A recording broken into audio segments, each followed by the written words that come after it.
ನಮಸ್ಕಾರ.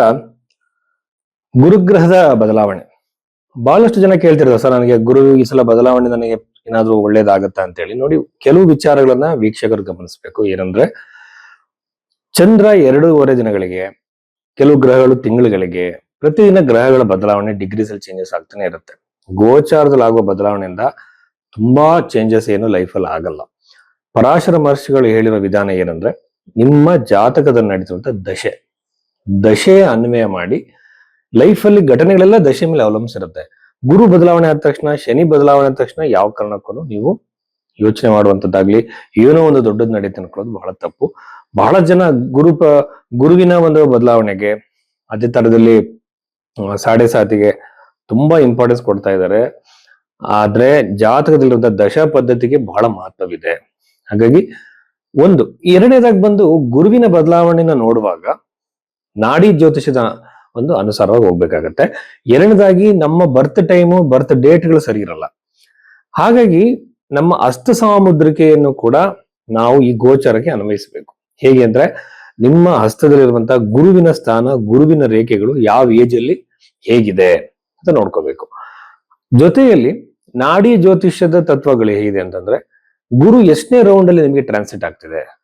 12 ವರ್ಷಗಳು. ನಮಗೆ ಒಂದು ರೌಂಡ್ ಬರೋದಕ್ಕೆ 12 ಇಯರ್ಸ್ ಆಗುತ್ತೆ.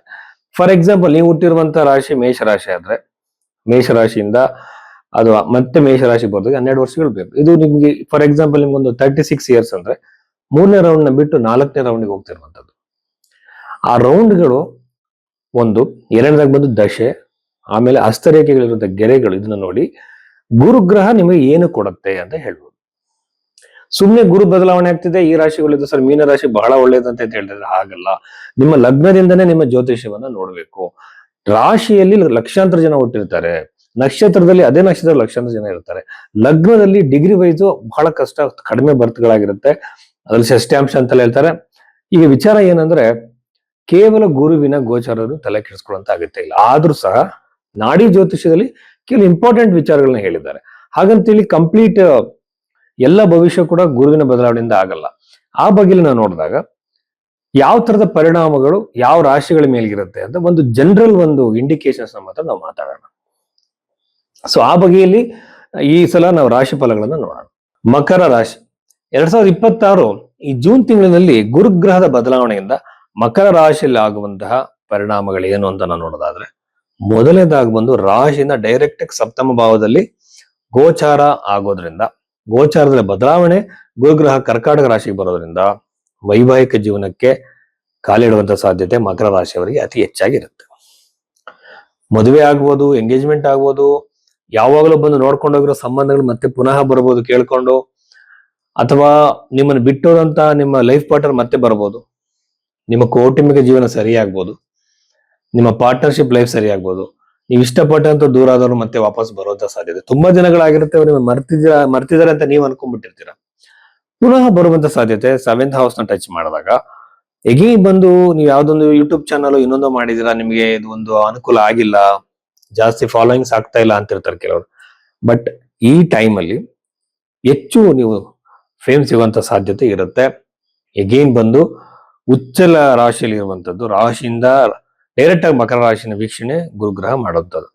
ಇಲ್ಲಿ ವಿವಾಹದ ಪ್ರಾಪ್ತಿ ಜೊತೆಯಲ್ಲಿ ಮ್ಯಾರಿಟಲ್ ಡಿಸ್ಪ್ಯೂಟ್ಸ್ ಸರಿಯಾಗುತ್ತೆ ಅಂತ ನಾನು ಹೇಳಿದ್ದೀನಿ. ಗಂಡ ಹೆಂಡತಿ ಮಧ್ಯೆ ಇರುವಂತಹ ದೊಡ್ಡ ಮಟ್ಟದ ಒಂದು ಬ್ಯಾರಿಕೇಡ್ ಕ್ಲಿಯರ್ ಆಗುತ್ತೆ. ಮೀನ ರಾಶಿನ ನೋಡ್ತಾ ಇದೆ, ಸಂಚಾರಗಳು, ಆಹ್ಲಾದಕರ ವಾತಾವರಣ, ನೇಚರ್ ಇರುವಂತಹ ಸ್ಥಳಗಳಿಗೆ, ಮನಸ್ಸು ಖುಷಿ ಕೊಡುವಂತ ಸ್ಥಳಗಳಿಗೆ ನೀವು ಹೆಚ್ಚು ಭೇಟಿಯನ್ನ ಮಾಡ್ತೀರಾ ಈ ಟೈಮಲ್ಲಿ.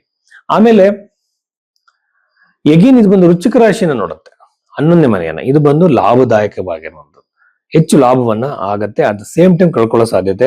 ಹೊಸ ಬಿಸ್ನೆಸ್ ಗಳಿಗೆ ಕೈ ಹಾಕ್ಬೇಡಿ, ಗ್ಯಾಂಬ್ಲಿಂಗ್ ಗಳನ್ನ ಮಾಡಕ್ ಹೋಗ್ಬೇಡಿ, ಗೊತ್ತಿರುವಂತ ಬಿಸ್ನೆಸ್ ಗಳನ್ನ ಮಾಡಿ ಹಣ ಕಳ್ಕೊಳ್ಳುವಂತ ಸಾಧ್ಯತೆ ಇರುತ್ತೆ. ಬಟ್ ಆಲ್ರೆಡಿ ಒಳ್ಳೆಯ ಬಿಸ್ನೆಸ್ ಸರಿಯಾದ ರೀತಿಯಲ್ಲಿ ಹೋಗ್ತಾ ಇದ್ರೆ ಸಡನ್ ಆಗಿ ಲಾಭ ಹೆಚ್ಚಾಗುವಂತ ಸಾಧ್ಯತೆ ಈ ಒಂದು ಮಕರ ರಾಶಿಯವರಿಗೆ ಇದೆ ಅಂತ ಹೇಳ್ಬೋದು.